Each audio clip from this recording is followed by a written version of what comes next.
Do birds suddenly appear every time you are near?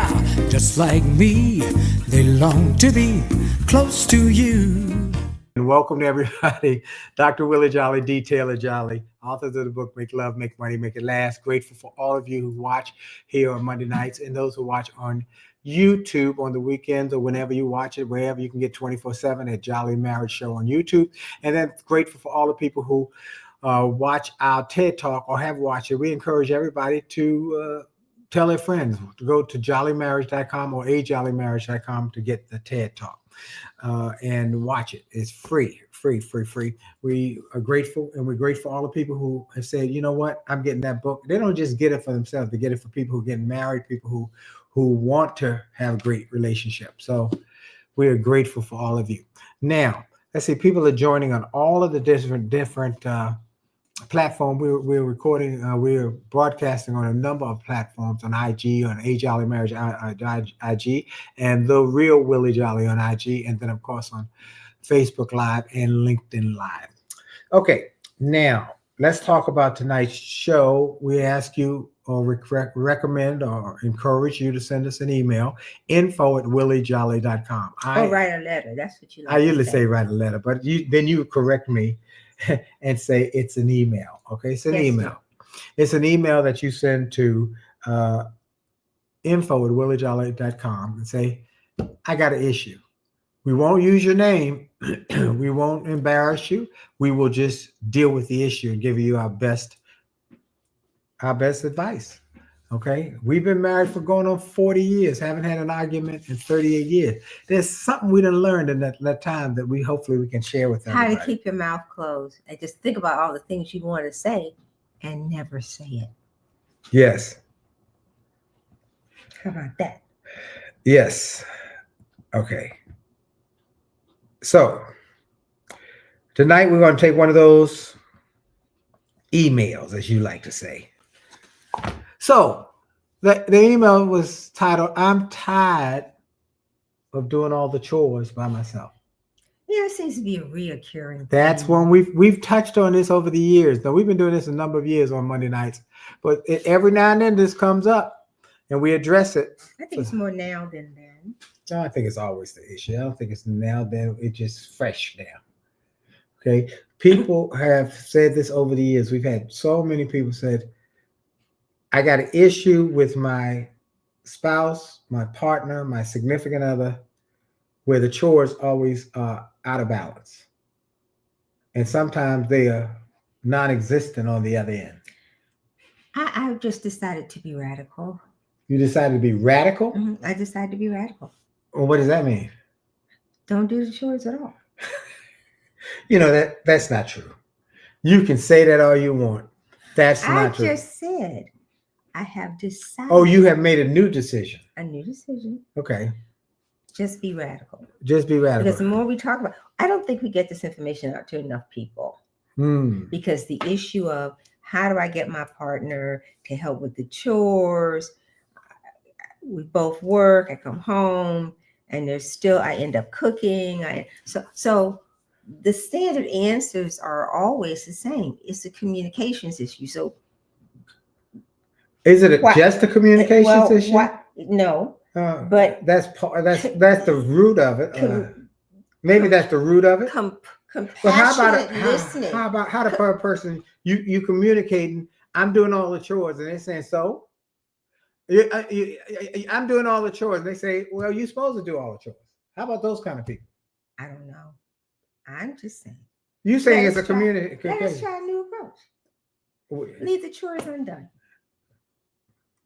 That would not work for you. You know that you saying that, and you could not walk by if you had gotten on my last nerve, a sink full of dirty dishes. Sometimes you do, but see, you could not walk by a sink full of dirty dishes and let them be there for more than you couldn't do it.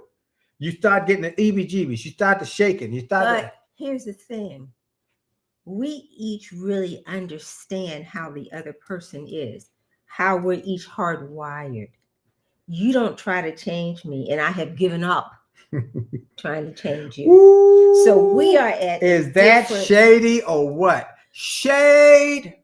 No. So we're at different points in our relationship than I think some of the people who email us or who complain. But unfortunately, the response that we give is the same in terms of compassionate. We don't say aggressive, compassionate listening. What is your partner saying? Well, what do your partner saying really mean to you? And how you interpret it, like we over the course of the years have identified how you are naturally hardwired. You don't see stuff. I don't see mess. You do not see mess. I don't see mess. And is it unkind for me to say you just grew up with it? So it's just a That's the truth. It was part of my lifestyle when I grew up in my household. That was not that's just how we roll. So when I came to that realization, this is how it is. Now I have to change some things about me to help me to not lose my sanity in dealing with you. And my advice would be, so you try to have a conversation, but it's like it's like the duck trying to talk to the pig. How about that one? That's good. Is that a good visual? That's good. The duck is quack, quack, quack, quack, quack, quack, quack, quack. And the pig is oink, oink.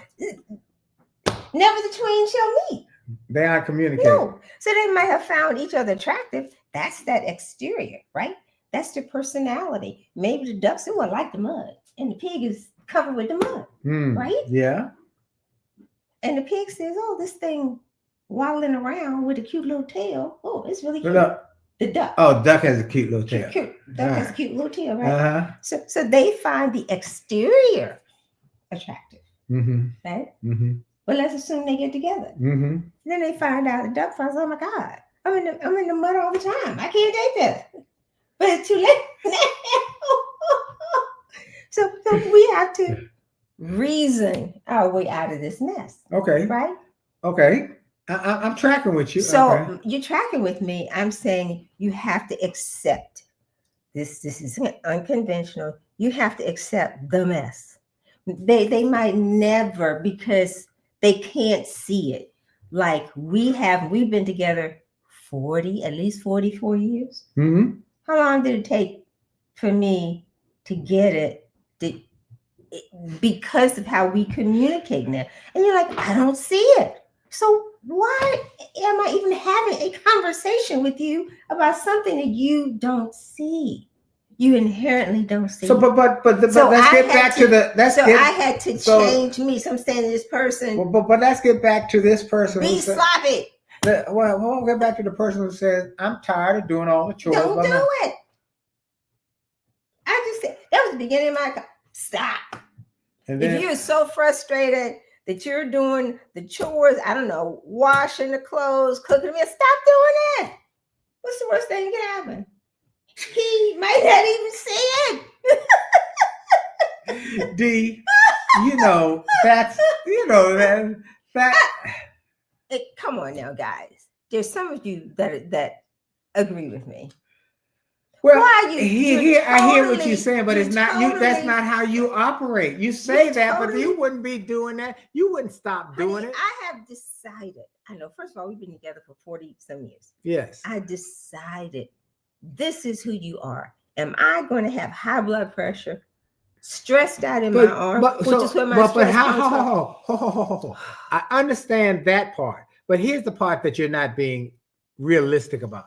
You would have more stress by a nasty house than you would by me not. Let's tell the truth. It would drive you nuts because you're neat. Some things I have adjusted to. Let's take your office. Oh, but that's no. Let's not even get there. Let's talk about neat freak.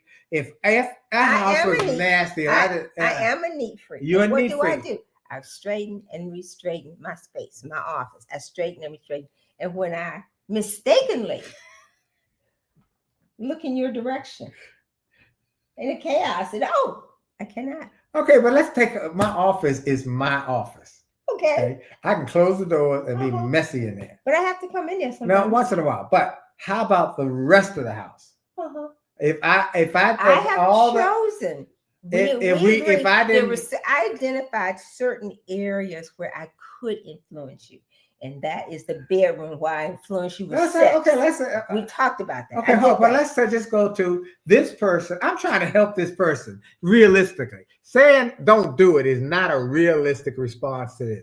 You got to have a realistic response. So how do you help this person say, I'm tired of doing all the jobs? And you say, because I'm sure he's probably talking to the mate, and the mate's not listening because he doesn't see it. You're talking to the who? She's talking to her mate. And mate, M-A-T. Her partner, whatever. And he doesn't see Well, it. how about if he sees it and don't want to do it? That's what Okay. If he sees and don't, get a maid. There you go. Cut back on some. Eliminate the grocery bill. Cut back on some. I'm not saying eliminate a grocery bill. Cut back on some things. Cut back on something. If it's driving you as the one who's a neat freak, and I can identify with that, I would find a way. I would cut back on that. That's the conversation. Okay. That's this is driving me up the wall. That's a fair conversation and a fair. Okay. That's a fair. Because he might not want to clean. You don't want to clean. I do though. Well, that's because they give you sex. But see, that's yeah. But I'll clean up everything. What you need me to start cleaning right now? Woo! Now there's a point there. Everybody's not wired that way. There's a point there. Don't blow by there. You've got to condition the partner to do something. Not use sex as a weapon. Use it as a reward. Reward. That's now, good. For some other people, it might not be. It might be food. Okay. Find that love language and extra.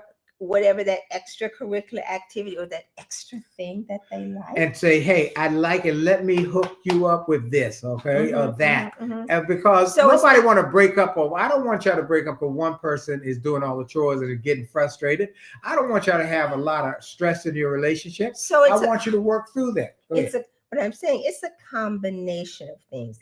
It's that communication, which is the listening, the compassionate listening, the leaning in. Help me understand. You mean leaving the dishes in the sink and watching the roaches crawl over the dishes is upsetting to you? I don't care. I mean, they might say that. This is how I grew up. And also, you have to factor. Are you saying that's okay with you? No. I'm offering that as an example. Oh, I see. What if you grew up in a household that you escaped from, where you had neighbors who called us today to say they found a mouse in their kitchen in the sink? Oh my God. What if you grew up with that kind of thing and you tolerate it, you learn to ignore it, and now you're like, no big deal, I see a roach or something crawling around, because that might have been the environment that they came up in, so they're not repelled by all of that, right? I see. So okay, but so still, now how do we fix that? Some is reconditioning to say, how when I see that, it makes my skin crawl. Is there something else we could do? Because it might not make their skin crawl. You see what I'm saying? So here's what I'm saying I want to get to the solution here, because this is very important. Okay, I say the solution. One solution is true. Cut back on some of your spending and get a maid or get help.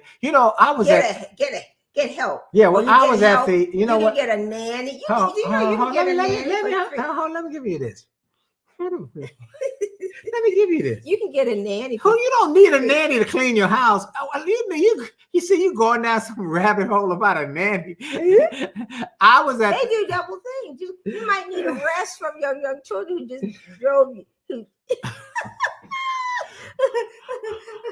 So a nanny can do 4 hours. But you might have no children. You and do light housekeeping. Okay. All right. Okay. Let me give you another solution. Okay.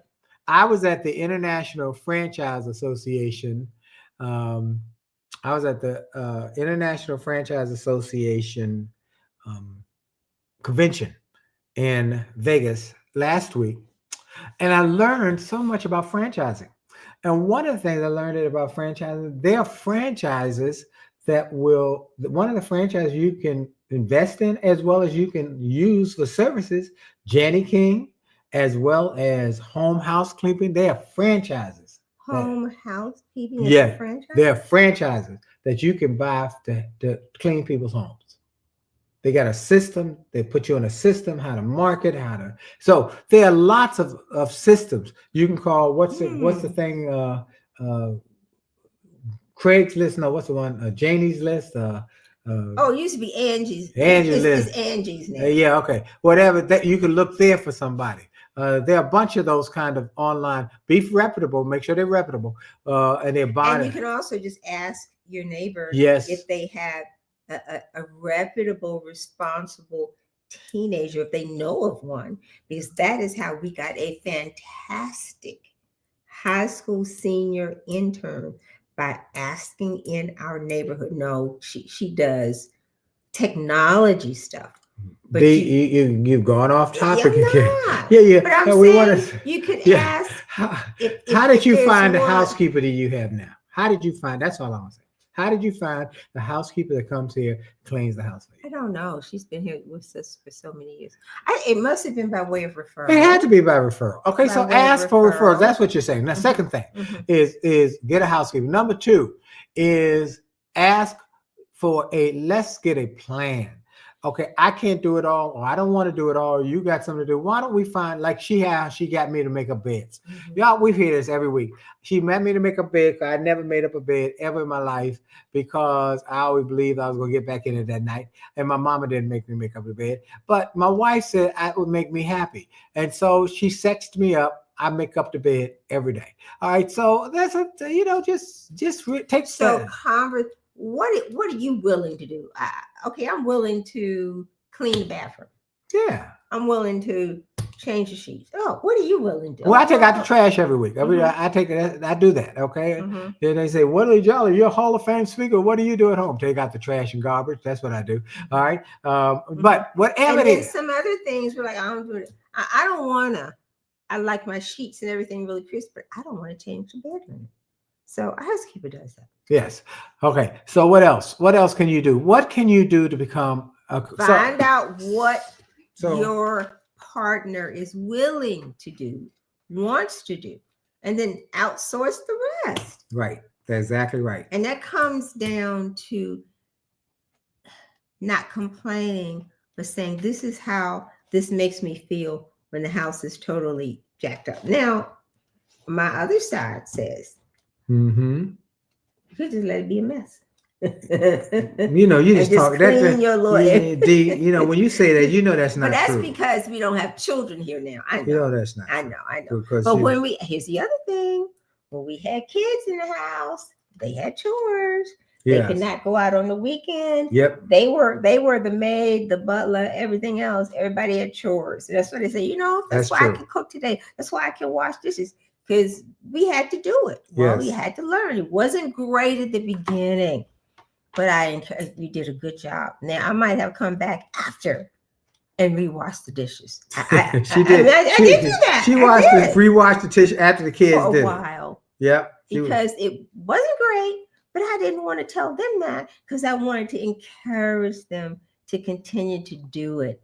And eventually they got good at it. They did. William can clean and can cook some. And Toya is a master cook. She's a master cook. Okay, let me read this piece out of the book. Chapter number 5, Leave the Drama with Your Mama. Drama antidote number 1 is make your significant other feel significant. That's a way that you can say, make them feel significant. Antidote number 2, speak well of your spouse in public and in private. I do that about Dee, and that's aside. But here's the one that I want to read tonight. Drama antidote number 3, be considerate. If you want to stay happy and married, you must learn to be considerate of your mate. You must think about your spouse as you think about yourselves, said marriage veterans Herman Thompson and his wife Claudia. They had been married for over 50 years. They shared a story about being considerate that happened when they were first married that helped them to stay married. Herman said his mother was known as a great cook. All his siblings and many of his friends made it a practice to stop by in the evenings to taste her culinary delights. When Herman was newly married, he stopped by his mother's house after work one evening to check on her. All of his siblings and a lot of his friends were already there in great anticipation of his mother's dinner for that evening. When Herman pulled up a chair to the table, his mother said, "Oh, no, you don't. You do not eat without your wife being here. You are married now. You need to go home and see if your wife has cooked dinner. If she has, you eat what she cooked. If she has not cooked dinner, then you bring her back here and the two of you eat together. Now that you are married, you must think about her and her feelings as much as you think about you and yours." From that day on, Herman honored his mother's lessons and always thought of his wife as he thought about himself. He said that was one of the best lessons he learned to help him establish a successful marriage that lasted over 55 years. Herman has gone on to be with the Lord. I spoke at his funeral, but Claudia and I talked not long ago, and she said, that piece in the book was so profound in their marriage. Folks, be considerate of each other. You know what? And of the Some feelings. people, okay, I have to dissect everything. You have to dissect. Go ahead. Be considerate. Some people don't know what that means. What does that mean? To consider other people's feelings. You can't use the same word to define the word. That means that's my educator in me. I can't help myself. Okay, so you be considerate. You said be considerate. Some people think that they're, depending upon their life experiences and how they grew up, being considerate might be get to the table first and grab my food. So be kind, be thoughtful, considerate, be kind, be thoughtful. Maybe that's what you should do. You think of the other person before you think of yourself. Yes, okay. So that's a good. Learned thing for some people. Yes. And for some, it comes naturally. Be considerate and think of the other person. Folks, this is big. This is big. Okay, we almost out of our time already. Yeah, all right. All right, you got you took some notes there. She always takes notes. She always has to do homework. No. This is the last for Black History Month. It is. Yep, you're right. Last week of Black History Month. Do you have our church does a fantastic First job Baptist Church of Glenard, and under the leadership of John Kenneth Jenkins Sr. You can join us online or you can join us in person. First Baptist Church. Tuesday night Bible study at 7. Tomorrow night at 7. But interesting thing with this past Sunday's Black History was about race car drivers. I was not aware that we had Black race car drivers as far back as 1942 or something like that. I didn't even mention that.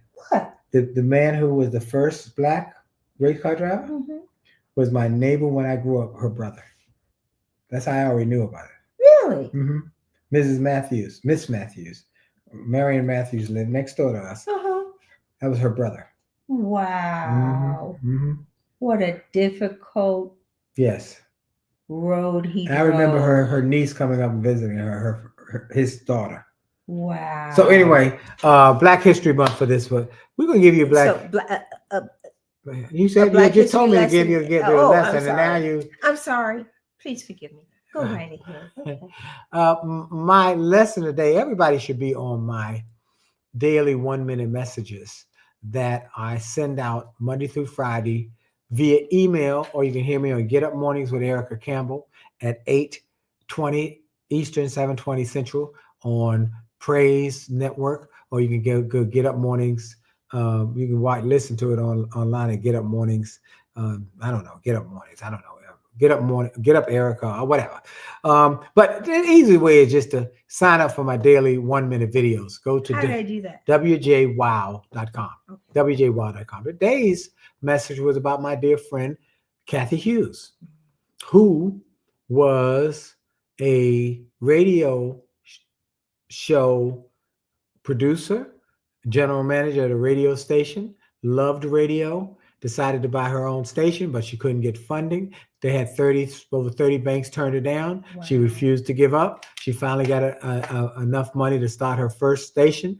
The station was a little AM station. She didn't have enough money to run the station and pay her mortgage and her car note. So the house was repossessed. The car was repossessed, but she lived in the station in a sleeping bag and did that for almost 2 years till she could get the revenues to be able to get a place to live outside the station. Today, she is the founder and the chairwoman of Radio One, Urban One, which is on the stock market, and she's the owner of the largest African-American radio network in America. Wow. Great story of Black history and perseverance. Never give up. Perseverance, persistence. Now, I wanted to also say, I am going to do something. I want to promote it now. Thank you, Gladys. Thank you. She heard that. Thank you. Gladys Pemberton is back from Cuba, and we had a nice chat. We had a nice chat. She and I had a nice chat on Sunday because I wanted to check, make sure she's back. Anyway, we are concerned. Let me just say this right now. I'm very, very, very, very, very concerned about all the people who are losing their jobs in the government. My heart is breaking for them. So I decided it's time to do something about it. And so I'm going to do a special free event on March the 8th at 10 a.m. It's a Saturday morning, 10 a.m. Eastern, where I'm going to do a message of hope in a time of setbacks or in the midst of setbacks to help people, because I've lost my job. I know the feeling of getting that gut kick and rejection in the gut. I've felt that pain, but I know that a setback is a setup for a comeback, and that hard times are not for always. That if you get a mindset, and I'm going to help you do that, to turn into setbacks. So it's free. Government workers, anybody who's lost their job, anybody or people who are afraid of losing their job, or people who just need some hope in the midst of all of this that's going on and swirling around us. Join us. It's free. You can go to wjspeaks.com/hope. wjspeaks.com/hope. Somebody can put it in the chat. To register. You got to get registered. You put it in the chat. You get a link. Wherever you are, you get a link. wjspeaks.com/hope. Okay. And join us on May the 8th at 10 a.m. Tell everybody March the 8th at 10 a.m. And anybody who's lost their job, government worker who's afraid, we're going to talk about how to get past this. All right. That's it for tonight. Our time is up. Wow. Okay. Thank y'all. I hope y'all had a great week. Thank you for joining us. I will tell you, you just missed our grandson. He just left. As we were going on the air, Dee was holding him up until 30 seconds before we went online. But his father took him with him. But we eating up out of that grandboy. Okay, he's 5 months old. He's cute. He's cute. Okay. One would say you're biased. I'm a little biased. Okay, let's go. We got to go on. See y'all next week. Anything else I need to tell everybody? Please go to get the book. Okay, I gotta say this every week. And in March is Women's History Month. That's right. Go get the book at jolleymarriage.com. Get 2 copies. 2 copies. 2 copies. And we're going to focus on. I have some ideas for Women's History Month. Okay. Okay. Yep.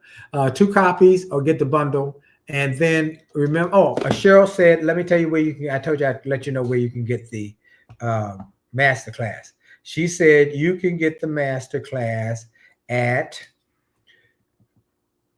jolleymarriage.com/masterclass. You can go get it. It's not free. You can still purchase it at jolleymarriage.com/masterclass. We have had so many people say it was one of the best marriage seminars they've ever had. And it's only $49. Watch it with your spouse, get your friends, maybe do maybe do an evening with couples. And y'all watch it together. The couples. This your evening at, rather than watching some of the messy movies on television. You know, some of the, I'm a voter for SAG-AFTRA. Some of the movies I had to watch. I could not watch. I had to go to my room. They were just not good. They were terrible. I went to my room. They were terrible. So watch. Selected a book. jolleymarriage.com/masterclass. jolleymarriage.com/masterclass. Okay, that's it. We out. See y'all next week. May God bless you and may heaven smile upon you. Stay married, stay happy, make love, Be careful out make there. money, make it last. See y'all next week. Jolley out.